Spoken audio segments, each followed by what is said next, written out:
السلام علیکم ورحمۃ اللہ وبرکاتہ۔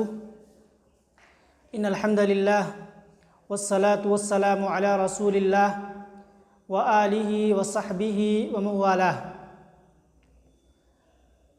عزیز طلباء، ہم اور آپ صفت رسول اللہ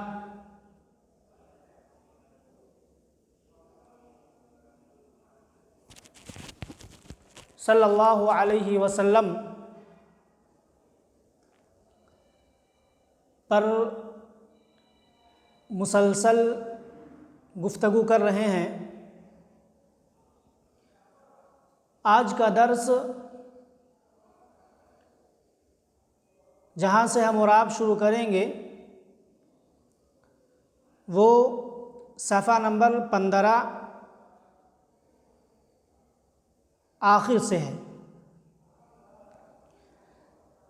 نبی صلی اللہ علیہ وسلم کی خوبیاں گناتے ہوئے مزید آگے کہتے ہیں، کانا دائم البشری سہل الخلق لین الجانبی۔ اللہ کے رسول صلی اللہ علیہ وسلم دائم البشر، خوش رو، خوش مزاج، ہنسمکھ تھے۔ دائم البشر کا معنی خوش رو، خوش مزاج، ہنسمکھ۔ کانا دائم البشری، اللہ کے رسول صلی اللہ علیہ وسلم ہنسمکھ تھے، خوش رو تھے، خوش مزاج تھے۔ سہل الخلق، نرم طبیعت کے تھے، نرم طبیعت کے تھے۔ لین الجانبی، نرم پہلو والے تھے، نرم پہلو والے تھے۔ جانب کے معنی پہلو جمع جوانب۔ لیس بفظ ولا غلیظ، آپ سخت اور بدخلق نہیں تھے۔ لیس بفظ ولا غلیظ، آپ سخت بدخلق نہیں تھے۔ تو فظ کا معنی 14 نمبر حاشیے میں لکھا ہوا ہے، الغلیظ السیء الخلق الخشن الکلام، جمع افظاظ۔ لیس بفظ ولا غلیظ، آپ سخت اور بدخلق نہیں تھے۔ ولا صخاب، اور آپ شور ہنگامہ کرنے والے نہیں تھے۔ صخاب شور کرنے والا، ہنگامہ کرنے والا، سیاح کے معنی میں ہے۔ ولا فحاش، اور آپ فحش گو نہیں تھے، آپ بد زبان نہیں تھے، فحش گو نہیں تھے۔ ولا عیاب، اور نہ ہی عیب جوئی کرنے والے تھے۔ ولا مشاحن، اور نہ ہی آپ بخیل اور کنجوس تھے۔ تو صخاب شور ہنگامہ کرنے والا، شور گل کرنے والا، یہ اس میں مبالغہ ہے، باب سمعہ سے آتا ہے۔ اور فحاش یہ بھی اس میں مبالغہ ہے، جس کا معنی ہوتا ہے بد زبان، فحش گو۔ عیاب یہ بھی اس میں مبالغہ ہے، عابہ یعیبو سے اس میں مبالغہ عیاب باب ضربہ سے، جس کا معنی ہوتا ہے عیب جوئی کرنے والا۔ مشاحن اشاحہ باب افعال سے ہے، جس کا معنی ہوتا ہے کنجوس، بخیل، اس میں فاعل کا صیغہ ہے۔ تو کیا کہا، ایک مرتبہ پھر سے دیکھیں، کہا کان دائم البشری، اللہ کے رسول صلی اللہ علیہ وسلم خوش مزاج تھے، ہنسمکھ تھے، نرم طبیعت کے تھے، نرم پہلو کے تھے۔ آپ سخت اور بدخلق نہیں تھے اور نہ ہی شور و غل کرنے والے تھے اور نہ ہی فحش گوئی کرنے والے بد زبان تھے اور نہ ہی عیب جوئی کرنے والے تھے اور نہ ہی بخیل اور کنجوس تھے۔ یتغافل عما لا یشتہی، آپ ان چیزوں سے تغافل اور بے توجہی برتتے تھے، لا یشتہی جس کی آپ کو چاہت نہیں ہوتی تھی، یتغافل عما لا یشتہی آپ بے پرواہی سے کام لیتے تھے ان چیزوں میں جس کی خواہش آپ کو نہیں ہوتی تھی، ولا یؤیس منہ اور آپ اس سے مایوس بھی نہیں کرتے تھے۔ تو تغافل یتغافل تغافلا باب تفاعل سے ہے جس کا معنی بے پرواہی کرنا، اور ایسا یؤیس تیئیس باب تفعیل سے جس کا معنی مایوس کرنا، یا یوئیسو پڑھیں آیسا یوئیسو باب فعال سے جس کے معنی مایوس کرنا، اور آپ اس سے مایوس نہیں کرتے تھے، جس چیز کی آپ کو خواہش نہیں ہوتی تھی تو وہ دوسروں کو دے دیا کرتے تھے، کوئی سوال کرتا تو پھر اس کو مایوس نہیں کرتے تھے۔ وَلَا يُجِيبُ فِيهِ اور اس سلسلے میں آپ جواب نہیں دیتے تھے، اور اس سلسلے میں آپ جواب نہیں دیتے تھے۔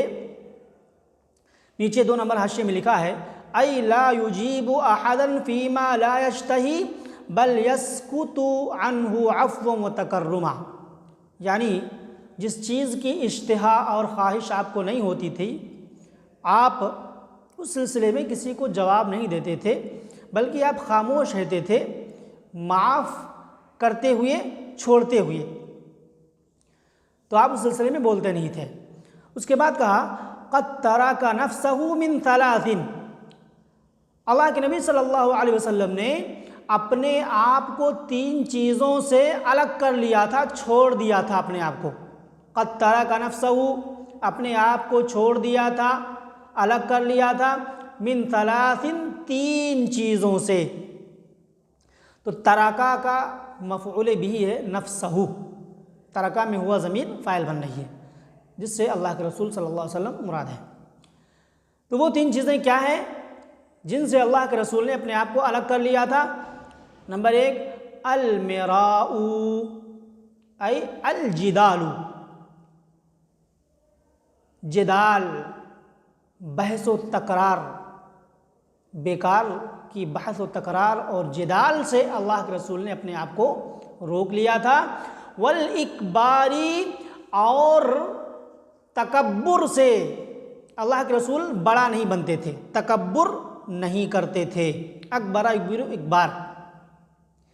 اور تیسری چیز وما لا یعنیہ، اور بیہودہ بات سے اپنے آپ کو الگ کر لیا تھا، اس بات سے جو بے فائدہ ہو، بیہودہ بیکار کی بات سے اپنے آپ کو الگ کر لیا تھا۔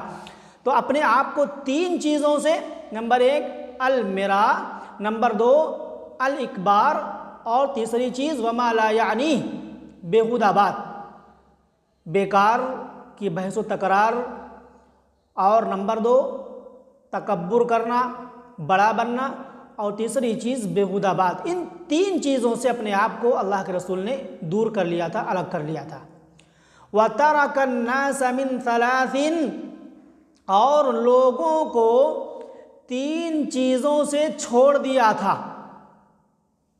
اور لوگوں کو 3 چیزوں سے الگ کر دیا تھا، چھوڑ دیا تھا۔ کیا؟ كَانَ لَا يَذُمُّ أَحَدًا، پہلی چیز آپ کسی شخص کی مذمت نہیں بیان کرتے تھے۔ كَانَ لَا يَذُمُّ أَحَدًا، آپ کسی کی مذمت نہیں بیان کرتے تھے۔ وَلَا يُعِيبُهُ، اور دوسری چیز کسی کی عیب جوئی نہیں کرتے تھے، عیب نہیں بیان کرتے تھے، کسی کی عیب جوئی نہیں کرتے تھے۔ وَلَا يَطْلُبُ عَوْرَتَهُ، اور تیسری چیز جس سے لوگوں کو آزاد کر دیا تھا، کسی کے راز کی بات کے پیچھے نہیں پڑتے تھے، کسی کی راز کی بات کو آپ طلب نہیں کرتے تھے۔ وَلَا يَطْلُبُ عَوْرَتَهُ، اور کسی کی راز کی بات کو طلب نہیں کرتے تھے، عیب کو نہیں ڈھونڈتے تھے۔ یہ تین چیزیں ایسی تھیں جن سے لوگوں کو آزاد کر دیا تھا۔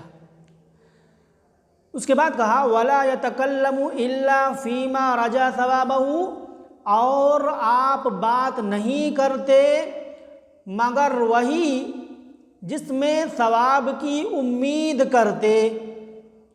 وَلَا يَتَكَلَّمُ، اور آپ بات نہیں کرتے تھے إِلَّا فِي مَا، مگر جس میں رجا ثوابَهُ، اپنے ثواب کی امید کرتے تھے، ثواب کی امید جس میں ہوتی تھی وہی بات کرتے تھے، ورنہ فالتو کی بات نہیں کرتے تھے۔ اور ایک صفت یہ بھی بیان کی صحابہ کرام کی کہ آپ کے ساتھ جو صحابہ کرام ہوتے تھے ان کا کیا معاملہ تھا۔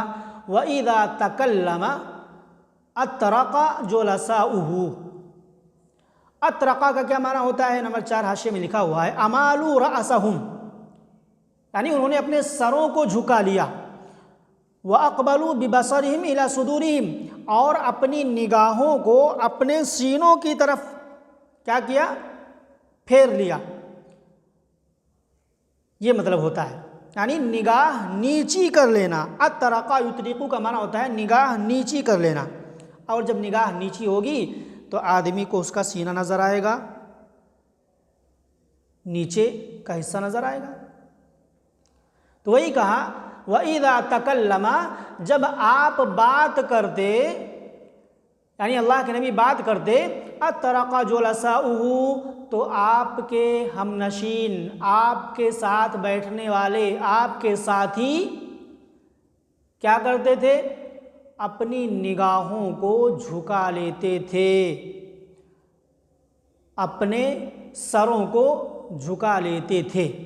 تو اطرق یطرق کے معنی سر کو جھکانا، باب فعل سے۔ کأنما علی رؤوسہم الطیر، ایسا لگتا تھا کہ ان کے سروں پر پرندے بیٹھے ہوئے ہیں۔ کأنما علی رؤوسہم الطیر، گویا ان کے سروں پر پرندے بیٹھے ہوئے ہیں، ایسا معلوم ہوتا تھا، بالکل پرسکون اور خاموش، بغیر حس و حرکت کے ہوتے تھے، آپ کی بات کو بغور سنتے تھے، یہ مفہوم ہے۔ وَإِذَا تَكَلَّمَ، جب آپ بات کرتے تو آپ کے ساتھی اپنے سروں کو جھکا لیتے، ایسا لگتا کہ ان کے سروں پر پرندے ہیں۔ فَإِذَا سَكَتَ تَكَلَّمُوا، پس جب آپ خاموش ہو جاتے، اپنی بات کو بیان کر دیتے، تَكَلَّمُوا، تو صحابہ کرام بات کرتے، آپ کے ساتھی بات کرتے۔ فَإِذَا سَكَتَ، پس جب خاموش ہو جاتے، تَكَلَّمُوا، تو وہ لوگ بات کرتے۔ لَا يَتَنَازَعُونَ عِنْدَهُ الْحَدِيثَ، آپ کے پاس وہ لوگ بات کی کشاکشی نہیں کرتے، یعنی کھینچ تان نہیں کرتے، کبھی یہ بولنے لگا تو بیچ میں وہ بولنے لگا، یہ رشاکشی اور کشاکشی نہیں ہوتی تھی۔ لا يتنازعون عنده الحدیث، وہ آپ کے پاس بات کی کشاکشی نہیں کرتے تھے، کھینچ تان نہیں کرتے تھے۔ اس کے بعد کہا وَمَن تَكَلَّمَ عِنْدَهُ أَنصَتُوا لَهُ حَتَّى يَفْرُغَ یا يَفْرَغَ، کہا اور جو شخص آپ کے پاس بات کرتا تو اس کے لیے خاموش رہتے یہاں تک کہ وہ اپنی بات سے فارغ ہو جاتا۔ یعنی اللہ کے رسول کے پاس جب کوئی آپ سے گفتگو کر رہا ہوتا تو دوسرے صحابہ کرام بالکل خاموش رہتے تھے، اس کی بات کو سنتے تھے یہاں تک کہ وہ اپنی بات سے فارغ ہو جاتا تھا۔ تو فراغ یفرغ، یہ باب نصرہ سے بھی آتا ہے، اور فریغ یفرغو باب سمع سے بھی آتا ہے، اور فرغ یفرغو باب فتح سے بھی آتا ہے، تینوں باب سے آتا ہے، لہذا یفرغو بھی پڑھ سکتے ہیں اور یفرغو بھی پڑھ سکتے ہیں۔ کیا کہا؟ وَمَن تَكَلَّمَ عِندَهُ، اور جو شخص آپ کے پاس بات کرتا تو اس کے لیے خاموشی اختیار کر دے یہاں تک کہ وہ اپنی بات سے فارغ ہو جاتا۔ اس کے بعد کہا حدیثہم عندہ حدیث اولہم، ان کی بات آپ کے پاس ان میں پہلے کی بات ہوتی۔ اس کا کئی مطلب ہو سکتا ہے۔ ایک مطلب تو یہ کہ اللہ کے رسول صلی اللہ علیہ وسلم جس طریقے سے پہلے شخص کی بات کو سنا کرتے تھے، اسی طریقے سے آخری شخص کی بات کو بھی بغیر کسی اکتاہٹ کے سنتے تھے۔ حدیثہم عندہ، آپ کے پاس ان کی گفتگو ان میں پہلے کی گفتگو ہوا کرتی تھی۔ اور اول کا ایک مفہوم افضل نے، تو نیچے مفہوم دیا ہوا ہے ای حدیث افضلہم، یعنی ان میں سے افضل کی گفتگو ہوا کرتی تھی، ان کی گفتگو آپ کے پاس ان میں افضل کی گفتگو ہوا کرتی تھی۔ اور دوسرا مفہوم بھی دیا ہوا ہے، کیا؟ او کاول تکلمہم لا عن ملال وسآمۃ، یعنی بغیر کسی اکتاہٹ کے اللہ کے رسول صلی اللہ علیہ وسلم سب کی بات کو شروع سے آخر تک سنتے تھے۔ اور ایک مفہوم یہ کہ حدیثہم عندہ حدیث اولہم، کیا مطلب؟ کہ جب کوئی بات کرتا تو پھر اس کی بات کو سب شروع سے آخر تک سنتے تھے، اسی کی بات ہوتی تھی۔ آگے کہا یضحک مما یضحکون، اللہ کے نبی انہی باتوں پر ہنستے جن باتوں سے صحابہ کرام ہنسا کرتے تھے۔ وَيَتَعَجَّبُ مِمَّا يَتَعَجَّبُونَ، اور انہی باتوں پر آپ بھی تعجب کرتے جن باتوں پر صحابہ کرام تعجب کرتے۔ تو ضحک ہے ذوق کے معنی ہنسنا، تعجب ہے تعجب بات تفاعل سے، اس کا معنی تعجب کرنا۔ وَيَصْبِرُ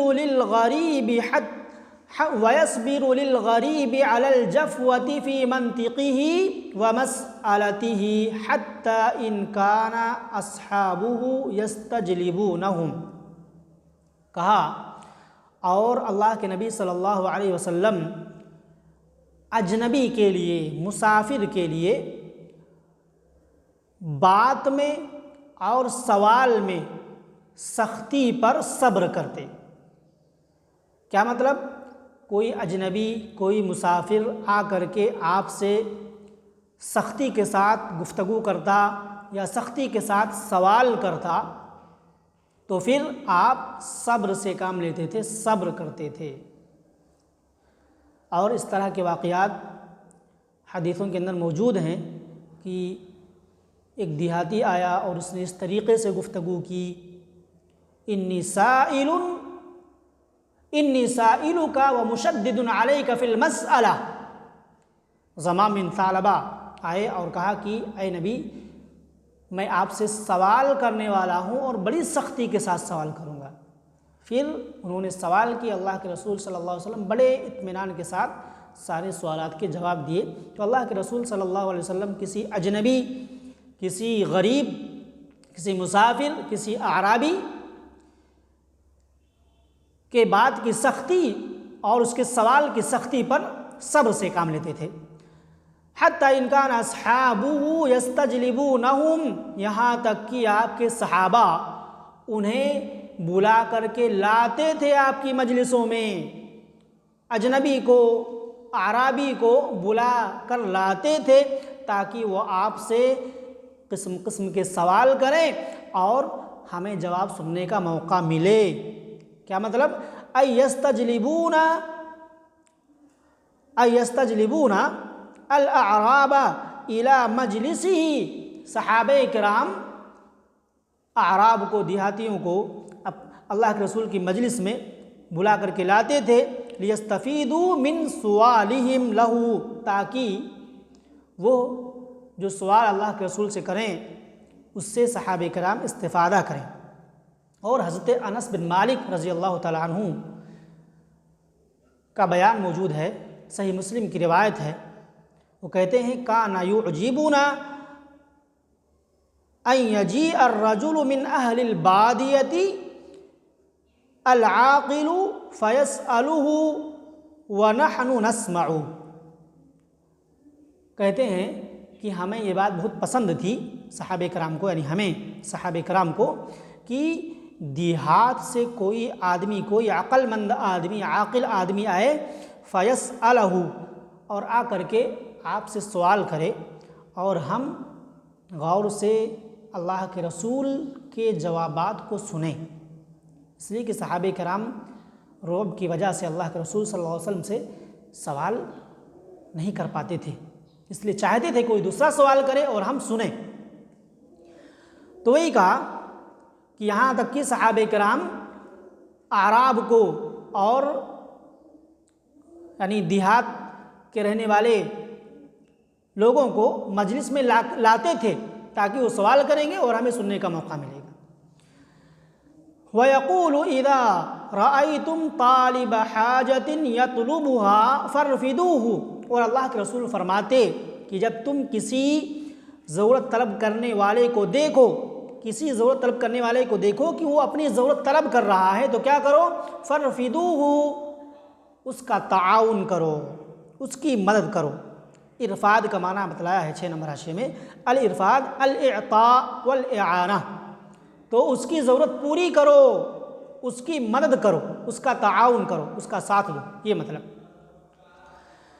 وَلَا يَقْبَلُ الثَّنَاءَ إِلَّا مِن مُكَافِئٍ، اور اللہ کے رسول صلی اللہ علیہ وسلم کی خوبی یہ تھی کہ آپ تعریف قبول نہیں کرتے تھے مگر برابر سرابر کرنے والے کی طرف سے، یعنی ایسے شخص کی تعریف کو قبول کرتے تھے جو آپ کی انہی خوبیوں کو گناتا جس خوبی کے آپ حامل ہوتے۔ برابر سرابر تعریف کرنے والے کی تعریف کو آپ قبول فرماتے تھے، ایسا نہیں کہ بے جا تعریف کر رہا ہے اور آپ سنتے جا رہے ہیں اور خوش ہو رہے ہیں، ایسا نہیں ہوتا تھا۔ لا يقبل الثناء، آپ تعریف قبول نہیں کرتے تھے مگر برابر برابر کرنے والے کی جانب سے۔ تو کافأ یکافئ مکافأۃً، جس کے معنی برابر سرابر کرنے والا، برابر سرابر کرنے والا۔ ولا يقطع على احد حديثه، اور کسی شخص پر اس کی بات کو کاٹتے نہیں تھے، حتی یجوز، یہاں تک کہ وہ حد پار کر جائے، حد سے آگے بڑھے یا حق سے تجاوز کرے۔ یجوز کا مفہوم لکھا ہوا ہے ایتجاوز عن الحد او الحق، یعنی حق سے یا حد سے تجاوز کرے۔ تو اللہ کے رسول صلی اللہ علیہ وسلم کسی کی گفتگو کو، کسی کے بات کو بیچ میں کاٹتے نہیں تھے یہاں تک کہ وہ کیا کرے؟ حد سے تجاوز کرے، حق سے تجاوز کرے۔ تو کیا کرتے تھے؟ فَيَقْطَعُهُ بِنَهْيٍ أَوْ قِيَامٍ، تو اللہ کے رسول اس کی بات کو کاٹ دیتے تھے جب حق سے تجاوز کرتا یا حد سے تجاوز کرتا۔ کیسے کاٹتے تھے؟ منع کر کے یا کھڑے ہو کر کے، آپ اٹھ جاتے تو آپ اس کی بات کو کاٹ دیتے، بِنَهْيٍ، منع کر کے، روک کر کے کہ بس کرو، او قیام، یا کھڑے ہو کر کے آپ اٹھ جاتے۔ اس کے بعد آخر میں کہا اجود الناس صدرا واصدق الناس لہجہ والینہم عریکہ، اللہ کے رسول صلی اللہ علیہ وسلم لوگوں میں سینے کے اعتبار سے، دل کے اعتبار سے سب سے زیادہ سخی تھے۔ اجود سب سے زیادہ فیاض، سب سے زیادہ سخی۔ اجود الناس صدرا، سینے کے اعتبار سے سب سے کشادہ، دل کے اعتبار سے سب سے سخی، فیاض۔ واصدق الناس لہجۃ، اور لوگوں میں زبان کے اعتبار سے سب سے سچے تھے، سچی بات بولنے والے تھے. لہجتاً ای لساناً. 9 نمبر حاشیے میں لکھا ہوا اللسان. اور زبان کے اعتبار سے سب سے سچے تھے. تو صدراً، لہجتاً، عریقتاً یہ سب کیا ہے؟ تمیز ہے، تمیز کی بنا پر منصوب ہے. وَأَلْيَنَهُمْ عَرِيقَةً. اور طبیعت کے اعتبار سے ان میں سب سے، لوگوں میں سب سے نرم تھے، سب سے نرم طبیعت والے تھے اللہ کے رسول صلی اللہ علیہ وسلم. عریقہ ای الطبیعہ جمع عرائق. وَأَكْرَمَهُمْ عَشِيرَةً. اور خاندان کے اعتبار سے لوگوں میں سب سے معزز تھے. اور خاندان کے اعتبار سے، خاندانی اعتبار سے آپ لوگوں میں سب سے معزز تھے، سب سے مکرم تھے. من رآہ بدیہتاً. جو شخص آپ کو اچانک دیکھتا، بدیہتاً اچانک، ارتجالاً، جو آپ کو اچانک دیکھتا، ہابہ تو ڈر جاتا، تو ڈر جاتا. ومن خالطہ معرفتاً. اور جو جانتے بوجھتے آپ سے ملتا، احبہ تو آپ سے محبت کرنے لگتا. وَيَقُولُ نَاعِتُهُ. اور آپ کی تعریف کرنے والا کہتا ہے لم ارى قبلہ ولا بعدہ مثلہ صلی اللہ علیہ وسلم. میں نے آپ سے پہلے اور آپ کے بعد آپ جیسا نہیں دیکھا. لم ارى قبلہ ولا بعدہ مثلہ. میں نے آپ سے پہلے اور آپ کے بعد آپ جیسا نہیں دیکھا صلی اللہ علیہ وسلم. تو یہ حضرت حسن کی روایت ہے، جو کس سے روایت کرتے ہیں؟ اپنے بھائی حسین سے. حسن بن علی حسین سے روایت کرتے ہیں، حسین بن علی سے، اور وہ حضرت علی رضی اللہ تعالیٰ عنہ سے روایت کرتے ہیں. تو یہ پوری روایت بیان کی گئی ہے جس میں اللہ کے رسول صلی اللہ علیہ وسلم کی خوبیاں، آپ کی صفات بیان کی گئی ہیں. یہ خوبیاں بہت ہی اہم ہیں، اور نبی صلی اللہ علیہ وسلم کی زندگی ہمارے لیے اسوہ اور نمونہ ہے. لہٰذا ان خوبیوں کو اپنے اندر لانے کی ضرورت ہے، اور نبی صلی اللہ علیہ وسلم کے اسوہ اور آپ کے نمونہ کو اپنانے کی ضرورت ہے. اللہ تعالیٰ سے دعا ہے کہ اللہ تعالیٰ ہمیں آپ کی خوبیوں کو، آپ کے صفات کو اپنانے کی، اپنی زندگی میں لانے کی، اور اپنے عادات و اطوار میں شامل کرنے کی توفیق عطا فرمائے. ھذا وباللہ التوفیق. السلام علیکم ورحمۃ اللہ وبرکاتہ.